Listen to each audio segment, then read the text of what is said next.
What's going on, guys? Welcome back to another GGF video. And today we're going to be having a quick look at these keyboard and mice from GravaStar. Now, I've seen this company popping around on Facebook, on YouTube. They have some pretty crazy, I would say, bold designs. Probably not going to be for everyone, but I've seen them. They reached out to me recently. They actually reached out for a different product, and I said, hey, how about we go with a matching keyboard mouse and I can use in a build setup coming up. I do a lot of white builds, so I reached out for their, I would say, their most whitish keyboard and mouse combo. They don't do full white sets. It's a gradient. As you can see on the mouse box, it goes from white to black, and same on the keyboard. So we're just going to have to open these up. I have not even touched these yet. Haven't opened them up, so we'll see what they look like now. Some of you guys might be wondering, why am I doing a lot of unboxings? As I'm mainly known for doing custom water-cooled builds and case reviews and things like that. Mainly because this time of year, mid-year, Computex has just been on. There's not a whole lot happening in the case scene. I would say there is, but at the moment there's not, because Computex was just here and a lot of companies are preparing those cases to launch. I was doing that Cougar review on that really nice Omnics chassis. That has been pushed back a month. That one is all done, but unfortunately, I got the heads up from Cougar Gaming saying, look, it's been delayed another month, so I have to hold off on that. So I thought it'd be a good time to get some boxings out of the way. I've been doing the motherboards, been doing these, and with this new setup, I can smash out some unboxings just to keep the channel with videos and going, because I don't want to wait months at a time and have stagnant videos and nothing happening. So we'll start with the keyboard first. And I know this won't interest everyone on my channel, but hey, if someone wants to have a look at this keyboard and mouse, and I do like to theme these with some of the build setups I do. So it's going to be interesting how I can film, or how I can actually integrate this into a setup and then film it all so it looks really sweet. As I said, haven't even touched these yet. So we'll have a quick look inside the box. It's interesting. I think this needs to slide over a bit. I think it sort of moved in the box. Well, that just came out. So you get some extra, well, it's kind of weird. You get some extra switches, but you get one of each. I believe this one comes with the GravaStar X Kale, so they probably collaborated. I think when a lot of switch companies collaborate, they mainly just sort of rename a switch that's already there. This is the cherry pink linear switches. That is this one here. I'll get this out, and we'll also take one out of the packaging as, or we'll actually take one off the keyboard as well. That's it there, silent switch. And then we have the yellow, the black, and the white. They kind of all feel the same when they're in there, but you get the 4 of those. I guess if you did want to swap these, you could go with these ones, or it'll fit standard 5-pin and 3-pin switches. And I believe they are north facing as well, but we can check that out once I get the keyboard opened. Basic cable there, nothing too fancy, but this is wireless. It does wireless. The only other thing there in here, it looks like an instruction manual, which I cannot reach. There we go. Really basic non-sleeved cable. That would probably just be for charging. What else do we have? Let me take this out just in case I do want to take a switch off. You get a brush. I'm not sure what you would use a brush for. That looks like it. So basic cable, not sleeved, USB-C of course. So yeah, it does wireless 2.4. It does the Bluetooth as well. And here's the keyboard here. So let's open this up. It is a 75%, which I think is pretty good for gaming. That's what I use for gaming at the moment. I use a 75%er at the moment. I don't need a full size. I use a full size when editing because I find like numpad and all that is really cool. Now you may notice there's no letters, any text on the top. That's because it is all on the front facing edge. I'm gonna see if we can get that in frame like that. Now these ones down here, or your function keys, your spacebar, they actually light up when the keyboard, well, I can probably do that now. Switch it on to 2.4. It's got Windows, Mac, USB-C, which you can see there.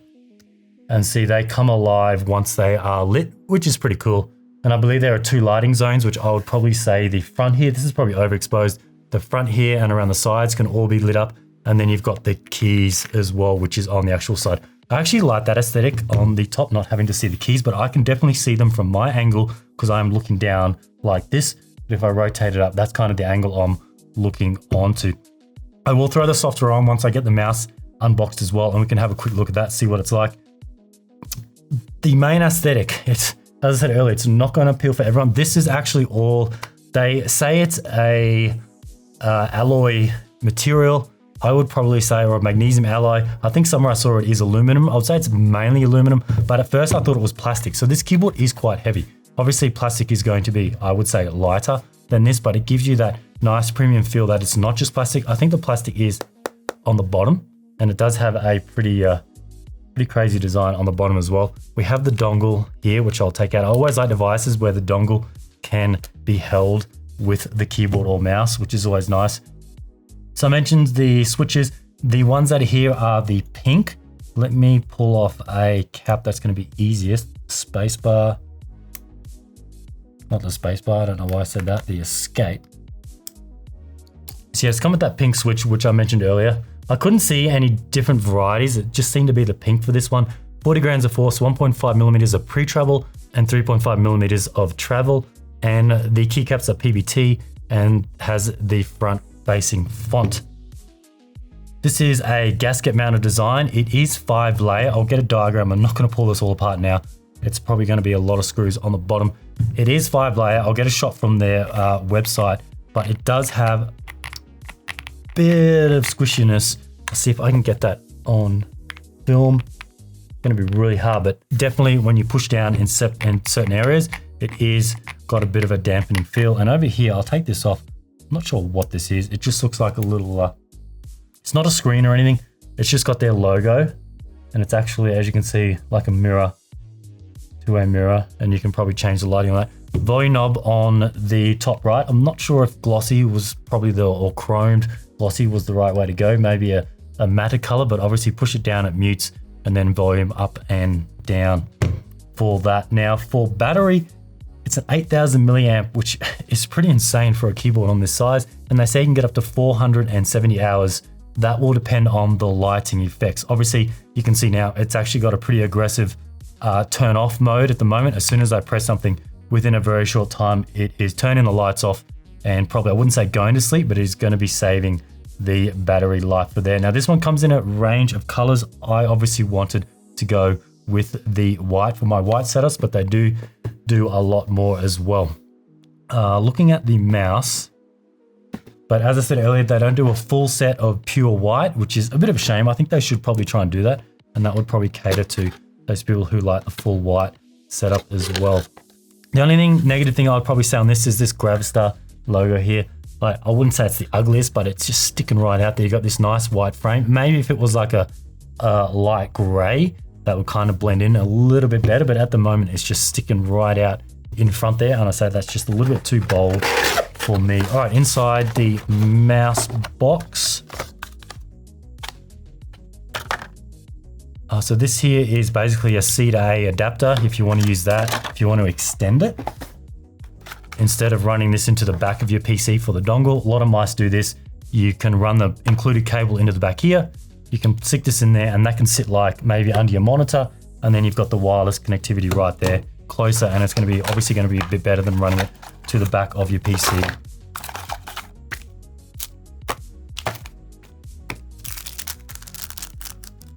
Okay, so that's pretty cool. We've got some extra feet, which not many mice do that, which is good. And then we have some extra, I'm not going to put all these on our cleaning cloth. That just got stuck again. Extra feet. This is the braided cable, nice braided cable. I don't really need to go too much into that. That's just probably for charging, or you can use it. Corded, it is wireless, it does Bluetooth and wireless for the 2.4. These are pretty cool. These look like these are Logitech mouse, and they always come with those extra, wouldn't say stickers, but grips. There's one for each left and right mouse click, and then there's going to be one for each side. Probably, I don't even know where you put it on this side, but you'd put it on this side over here where it would stick. And the middle button here is your DPI. And then of course you can go forwards and back and customize these for any you want. Sometimes in a game, I normally customize one of these for melee, which is pretty nice. Now I believe I do need to take these little protected films off because it's not going to feel as good. Obviously this texture on this desk is, I don't know what it is, it feels like a vinyl, so it's not going to be as good as being on a direct mouse pad. Now, because I haven't used these yet, I did go on Amazon. I looked at some reviews online. The Amazon reviews are pretty positive for both of these devices. At first when I saw this brand come out, probably had me saying this, I thought it was a bit of a gimmick. I just thought these were one of those, you know, those Chinese brands that come out with those like $19 keyboards that looks crazy with this insane design. I saw these and I thought, yep, that's probably the same, but actually no. I've actually got some friends who've used these, they really like them, and I do see a lot of positive reviews on Amazon as well, and they don't seem to be paid reviews. People have uploaded a lot of random images and things like that. Now for the feet, you've got 1, 2, 3, 4, and a large one there. And once again, the dongle can just go inside, which is always nice. I do like that. Some specs on the mice. So to get the keyboard out of the way, finish off that $129.95 US for the keyboard, which isn't too bad. I know keyboards can go way up to $1,000, and then they can go way down as well. But you've got to remember, there's no plastic on this top side here. It's that 5-layer design inside, and then a bit of plastic on the bottom. And of course, you also have the feet, the 2-stage feet that have the higher one and the smaller one. And moving on to the mouse, it does follow the same design element. It once again is magnesium alloy. I would say it's mainly aluminum, but it does feel really nice. But in saying that, it's not plastic. So a lot of your ROG, your Logitech mice, they are super light. You can get them down, I think, below 50, or they're low 50s, high 48 grams. This is a bit heavier. This is 88 grams, and that's probably because of that metal frame on it. But it does feel nice. I don't know how well I will go with it because I'm used to using a very, very super light mouse, but it will probably just take a little bit of getting used to. It uses a Pixar PAW3395 optical sensor, 26,000 DPI, 6,500 IPS acceleration. Now, a lot of mice use this sensor. Don't be fooled by mice like ROG that are using the aim point. That's more or less a renamed Pixar sensor. So a lot of them are using this. Endgame Gear use it. And as I said, a lot of the ROG mice are using this as well. So it's not just something random. They advertise 4K polling rate, but there's a bit of a catch to it. By default, the receiver at the moment, this one only does 1K. The mouse can do 4. They bundle it with a 1K polling rate receiver, but you can purchase separately their dedicated 4K wireless dongle. That's $25. Now, to me, I think that's a pretty good idea. Most people out there, if you're not an insane pro gamer, say you pick this up, you're playing Minecraft, anything like that, RTS, nothing insane, this will be plenty enough for what you need. If you want to use this for pro gaming, you can pick up the 4K wireless dongle for $25. And it looks pretty cool. It actually has RGB control, it lights up, and it is on the extended cable, so you can reach that to where you want. You're not just getting a 4K version of this. They have actually done some few changes and tweaks to the dongle, which is cool. For the wireless connectivity, 2.4 gigahertz, 146 hours they state. That'll also depend on the lighting effects. And then for Bluetooth, it is 5.1, and you are looking at 200 hours for that. Now, I would not recommend using this for Bluetooth for gaming. You're going to get some decent amount of lag most of the time. Definitely stick to 2.4 or the cable as well. Let me turn this on and see if we can get some lighting effects on it. Actually, I think it already was on. I don't think it's going to light up until I plug this the receiver in. This comes in a range of colors as well. They don't just have basic solid colors. They have gradients like these ones. And then they also have like battle-worn colors, which I do think is pretty cool. It just gives you different options for different type of scenarios, and obviously for different choice that people might be after. All right, I'm going to plug both of these in. I will throw a screen grab of the software that I'm going through. All right, so these are lit up now. Can we even see what? Yeah, so that's got some RGB on it now. That looks pretty cool. Kind of like a spider or something. That's like the body and it's glowing. Let's go to the software and have a look. So it's weird because they seem to have a separate bit of software for the mouse and a separate bit of software for the keyboard. Ideally, I think a lot of the big brands out there now have one combined app. I want to know your thoughts. Obviously, one app is going to be better than two. I think one is better. Obviously, syncing and things like that. I'm not sure if these will sync between the two separate apps, but for me, most of the time, I just like static. I'm happy with that. So syncing static colors is pretty easy. Obviously, we have all of our button control. There's not a huge amount, just the two, the forward and back, then the DPI. I'll probably normally leave that at DPI, and there's none on the bottom. For the lighting, got all your standard ones. I need to go a little bit closer because I cannot see this. We've got rainbow, single breathing. So that's set to single breathing on the purpley pink color. I can change the brightness, the speed, rainbow, neon, rainbow flicker, all of that stuff. Lights off when moving. Okay, that's pretty cool. You can change it so the light's off when you move it, or we can just have it on the whole time. So now it's still lit up while the mouse is moving. Have macros, which is pretty standard. DPI settings. I won't change all of these right now because this video will go on for ages, but it looks like you have 1, 2, 3, 4, 5, 6. And then we can see the polling rate is set at 1000. Obviously, I only have that 1000 hertz polling rate receiver. And on the very last tab, we just have some more information on the receiver firmware and all of that stuff. Let's fire up the keyboard one. So to me, I think this paired together looks like a pretty sick combo. Like if you had a rig that, I don't know, like some alien type of setup, I do think it very much looks like that with all of the aesthetic on the side like that. And then on the front, it is definitely going to look pretty sweet. What's going on? It says, please connect your device, which I believe I just did. I do have a USB hub plugged in because my laptop only has one USB type A. So it may take a little bit actually. Let's just plug it straight into the laptop one and see how we go. Actually, I'll probably...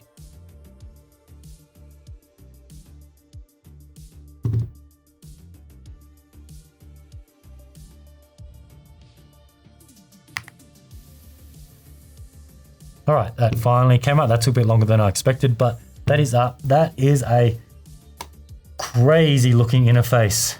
As you can see, there is a lot going on. To me, that is a little bit busy. Maybe just a solid background would have been good in the software because, I don't know, there's a lot going on.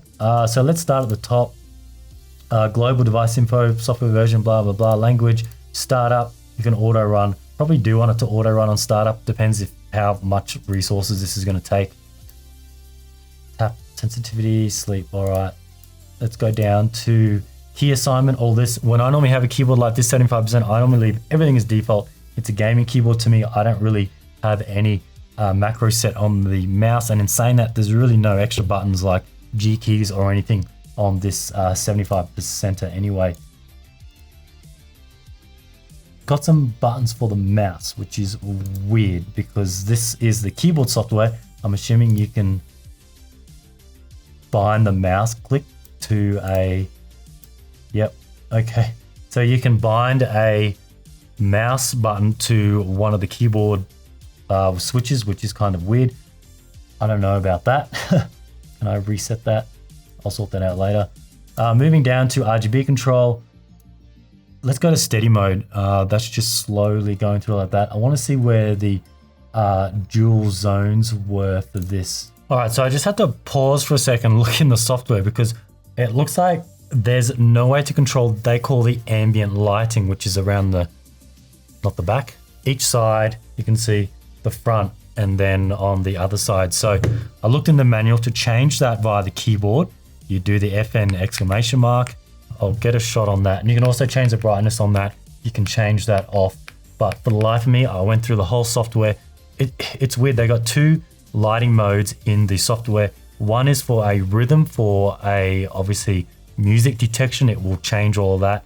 And then there's the normal controls where you can go through and obviously change it to, like, if I download this one, every time you apply or you change a setting, you have to apply it and it takes a little bit of time. Now this one is just doing like a stars or something. Let me get one that does a little bit more. This is a colorful waterfall, but it's not doing anything on the actual front. It's staying exactly the same. That's now doing just like a colorful waterfall. If it's even moving, it is moving very slowly. Let me put the speed up. Save that again. There we go. That's moving a bit faster now. But yeah, there's quite a few options you can do. Normally I just go like a steady static mode. Let's do like a tealy color, which I like. Save that. It might be a bit overexposed once it's on here. That's what I like, something like that. And then on the front, it's like a yellow now. We can change that to a blue to match. And now I also saw what this one does. This is your caps lock indicator. So caps lock is on now when it goes solid white.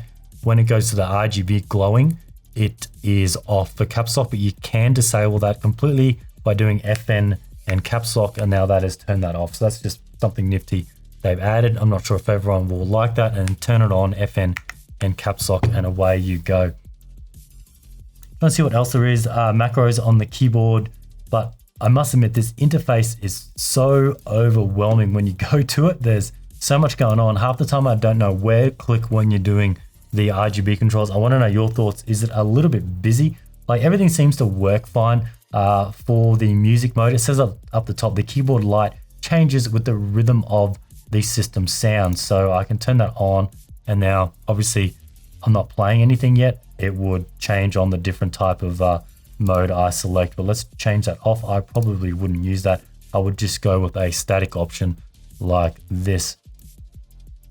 But yeah, I think that's it for most of this. I'll just go back to where I had the price for the, so price for the keyboard is $129.95. Price for the mouse is $79.95. So $80 for the mouse. So the 4K dongle was the $25. So I can see why they didn't add that, because for most people, they probably don't need it.